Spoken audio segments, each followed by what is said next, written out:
Hola, buenas tardes para todas y todos.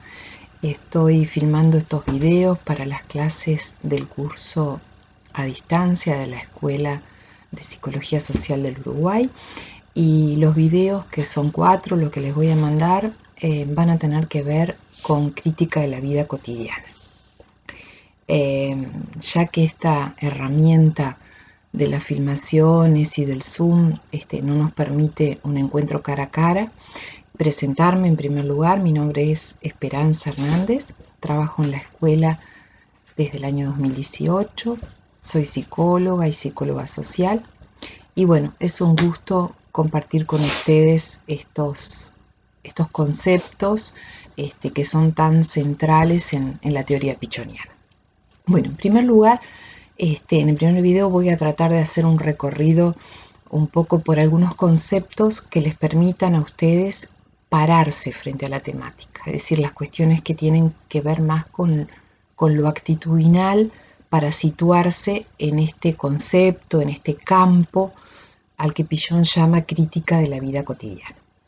Un primer elemento que quería como compartirles es las connotaciones de la palabra crítica, que en general la palabra crítica tiene una cierta connotación negativa, es decir, no siempre reconocemos en la actitud crítica una actitud que permita reflexionar, construir y analizar fenómenos. Entonces este es el primer elemento que me gustaría como poner en el video como concepto, y es que de alguna manera el concepto de crítica en el pensamiento pichoniano alude al concepto de desnaturalización, es decir, un proceso, unos mecanismos mentales, un posicionamiento del operador o la operadora en psicología social que le permite hacer un desmonte de aquello que parece lo natural, lo obvio, lo que está dado. Es decir, el concepto de crítica acá va a estar asociado al de una reflexión desde un punto de vista. Una cuestión bien importante a tener en cuenta cuando miramos y analizamos este campo llamado crítica de la vida cotidiana es como recordar dos cuestiones del pensamiento pichoniano. Una primera cuestión que tiene que ver un poco con los campos que Pichon toma, los campos teóricos, los campos paradigmáticos que Pichon toma para desarrollar su teoría, su psicología social, y uno de ellos, como ustedes saben, es el materialismo, es decir, es el pensamiento marxista. De alguna manera hay un concepto central en el pensamiento materialista que Pichon va a tomar y que es importante que ustedes tengan en cuenta a la hora de pensar qué les proponemos cuando les decimos hacer crítica a la vida cotidiana. Ese concepto tiene que ver con que un poco Marx planteaba que las condiciones de existencia determinan nuestra conciencia. Y de alguna manera este es un elemento sustancial que el pensamiento de Pichon va a tomar, en el sentido de que las condiciones de existencia a las que Pichon va a llamar experiencias, es decir, las experiencias humanas son las que determinan nuestra subjetividad, nuestra forma de estar en el mundo, nuestra forma de hacer, sentir y pensar. Entonces, es desde este concepto que Pichon va a proponer hacer esa crítica a la vida cotidiana. Un segundo elemento central de inicio que quiero poner con ustedes es la idea de que este método de crítica de la vida cotidiana que vamos a ir recorriendo apunta a tratar de romper los ciclos de repetición y estereotipia.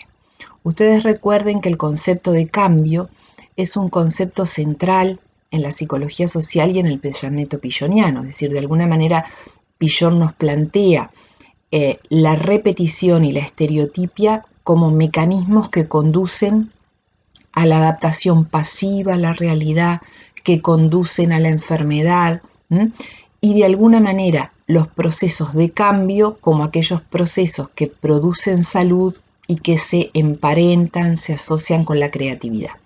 Entonces, de alguna manera, esta es la finalidad de la crítica de la vida cotidiana, poder interrumpir, poder intervenir en los ciclos de repetición que producen sufrimiento social, ¿no? Entonces, partimos de estos dos conceptos centrales, la idea de que las vivencias, las experiencias, las condiciones de existencia determinan nuestra subjetividad, y esto se fundamenta un poco en el pensamiento materialista de Pillon-Rivière, y que por otro lado un sentido de la psicología social es trabajar hacia el cambio, es trabajar hacia la posibilidad de evitar las repeticiones, ¿no? Como dos elementos centrales de lo macro que vamos a trabajar en estas dos clases.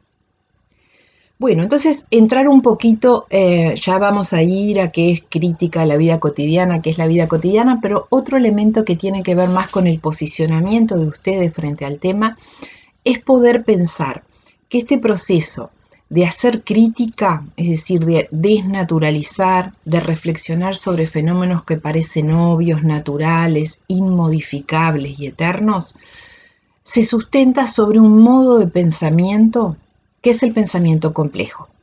Nosotros podemos distinguir como paradigmas del pensamiento el pensamiento simplificador o el pensamiento simplista y el pensamiento complejo. El mayor teórico actual sobre pensamiento complejo que ustedes pueden consultar, leer, es Edgar Morin, que trabaja un poco esta idea de que nosotros estamos formados y formadas en una modalidad de pensamiento simple y lineal. Es decir, que la posibilidad de construir un pensamiento complejo es de por sí mismo un desaprendizaje del modo en que pensamos los fenómenos y un nuevo aprendizaje.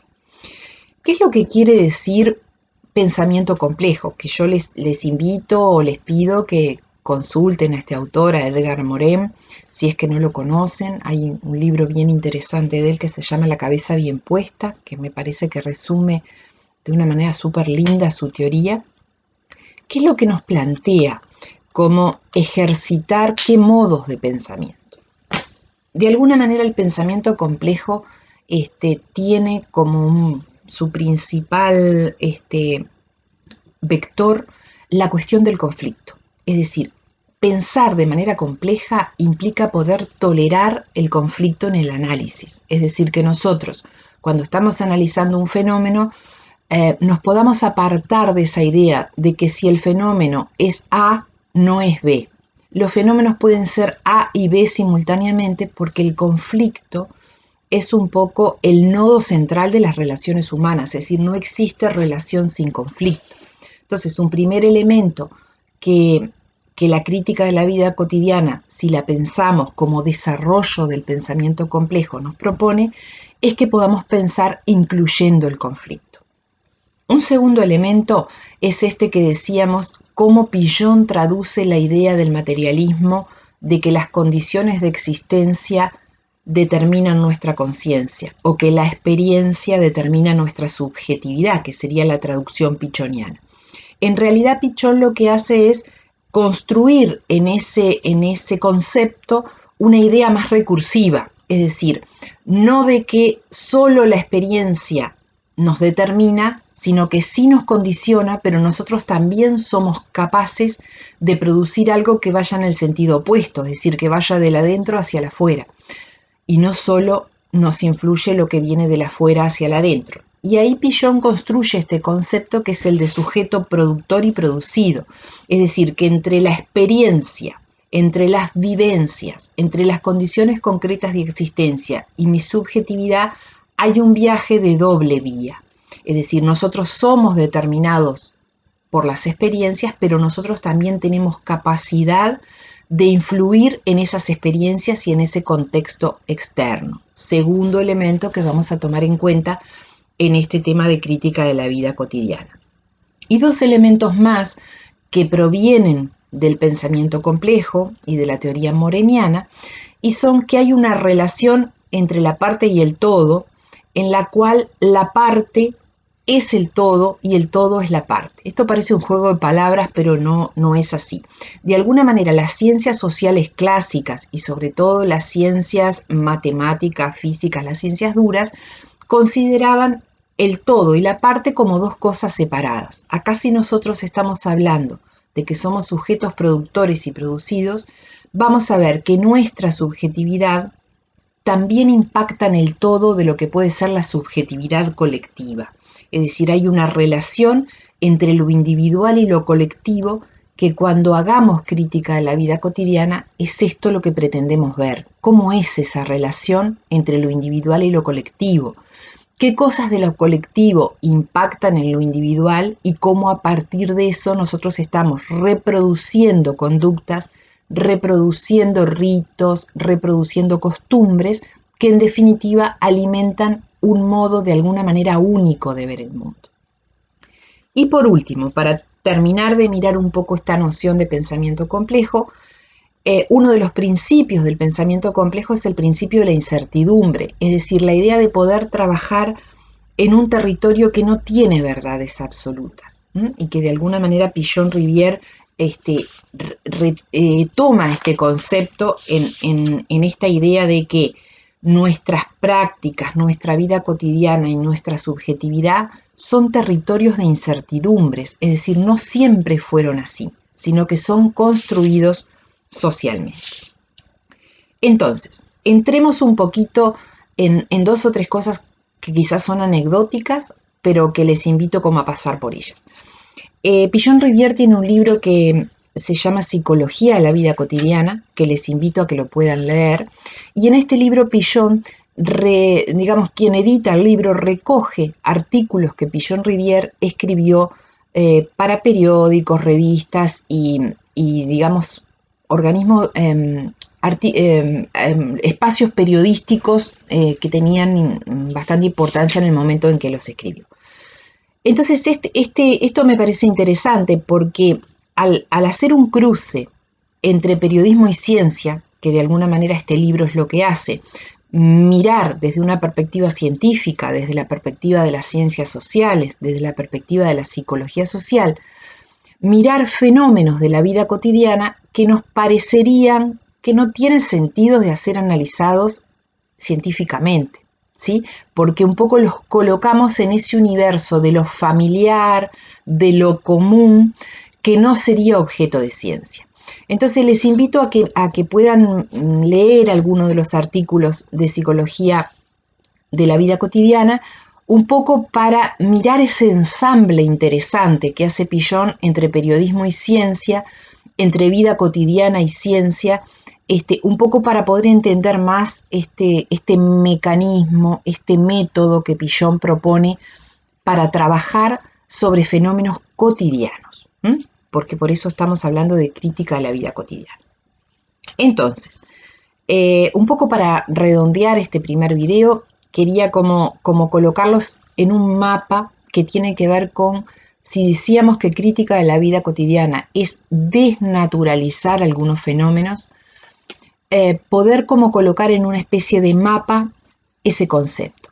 Entonces nosotros podemos pensar que existe un círculo, es decir, un proceso que se retroalimenta, que tiene que ver con esto que les decía al principio.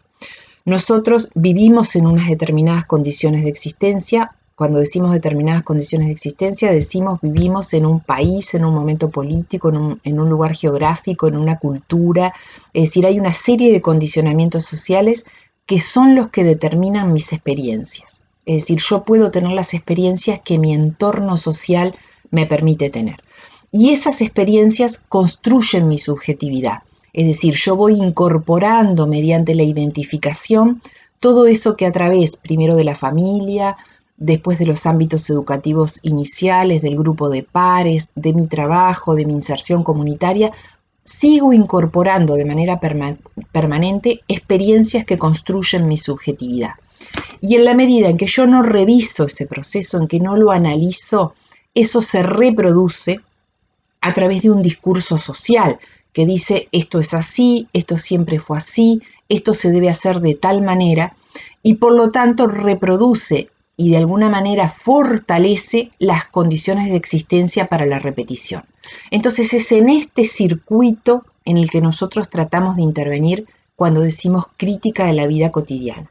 Es revisión de algunas prácticas, costumbres y formas de hacer las cosas que no por ser familiares y naturales no tienen una causa, no tienen un origen social.